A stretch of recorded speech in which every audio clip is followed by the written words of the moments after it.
sama warga-warga Bapak. Harusnya Bapak itu berterima kasih. Ini kok malah Bapaknya minta 100 juta kalau mau dibantu, itu gimana Bapak?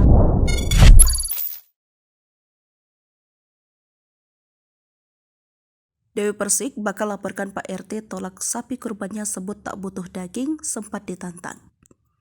Dewi Persik bakal laporkan oknum Pak RT tolak sapi kurban kini viral. Berawal dari sang artis, Dewi Persik membeli sapi kurban di Brebes untuk disembelih di area rumahnya di Lebak Bulus. Jadi memang rencananya saya mau kurban di area rumah, karena biasanya saya di polsek kan. Akhirnya memutuskan kurban di rumah, kata Dewi Persik melansir dari tribunlampung.com Rabu 28 Juni 2023. Akan tetapi Dewi Persik tak seindah yang dibayangkan. Sapi kurbannya ditolak oleh ketua RT setempat saat akan diantarkan ke area perkumpulan hewan kurban. Jadi ada orang saya mau antar sapi ke dekat rumah dan berbincang ke Pak RT. Cuma saat itu Pak RT tidak mau membantu untuk angkut sapi, ucapnya. Kemudian wanita yang akrab disapa DP itu dihubungi Pak RT untuk membicarakan masalah sapi di masjid Rabu pagi ini. Adapun Dewi Persik bakal melaporkan Pak RT tersebut ke pihak kelurahan. Tak sampai di situ saja, DP itu menyebut ada oknum warga yang bersuara menolak kedatangan sapi kurban milik pedangdut itu. Karena merasa mendapat penolakan, Dewi Persik akhirnya menyerahkan sapi kurbannya ke teman-temannya untuk dibawa ke tempat di mana masyarakat membutuhkan daging.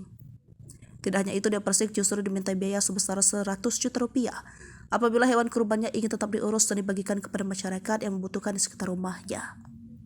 Sebelumnya Dewi Persik sudah sering melakukan kurban di tempat itu, namun tidak pernah ada masalah. Terakhir, ia pernah memberikan bantuan sembako kepada warga, dibantu oleh ustadz setempat dan warga menyambut baik bantuan sembako DP. Dalam keterangannya, Dewi Persik juga menuliskan bahwa dirinya ditantang oleh RT untuk bertemu. Bahkan RT-nya nantangin saya, berani sekali ada nyuruh ART untuk menyampaikan ke saya, tulis Dewi Persik. Saya juga kepengen bersilaturahmi dengan warga-warga di sini dengan cara door to door untuk memberikan daging. Makanya saya minta listnya itu sama Pak Ustadznya, ya. Ini Ustadznya nggak ada embel-embel. Saya tunggu besok itu pagi. Mana Mbak Baros? Catnya Baros mana? Ini kita bukan mengada-ngada ya. Kalau tidak ada buktinya saya tidak berani ngomong seperti ini. Catnya si Pak Ustadz mana? Yang bilang itu bos kamu tuh ada di catnya juga nggak? Enggak.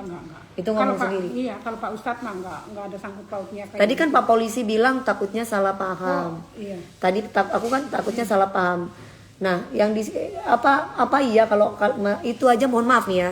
Supir saya tuh agak tuli. Tapi supir saya yang agak tuli aja bisa ngerti loh omongannya Pak RT. Berarti kan kenceng banget ngomongnya. Keras banget kan? Ini ngomong, gimana Mbak, Ibu DP sudah di rumah, ini warga tambah rame loh, mohon disegerakan bertemu. Saya siap menengahi, sampaikan salam ke Ibu, ini hanya salah paham. Tambah rame, mohon disegerakan. Pasti rame Pak. Segala sesuatu kalau hubungannya tidak baik pasti rame Pak. Kalau misalkan hubungannya baik pasti nggak akan rame seperti ini. Simple kok sebenarnya. Terus ini,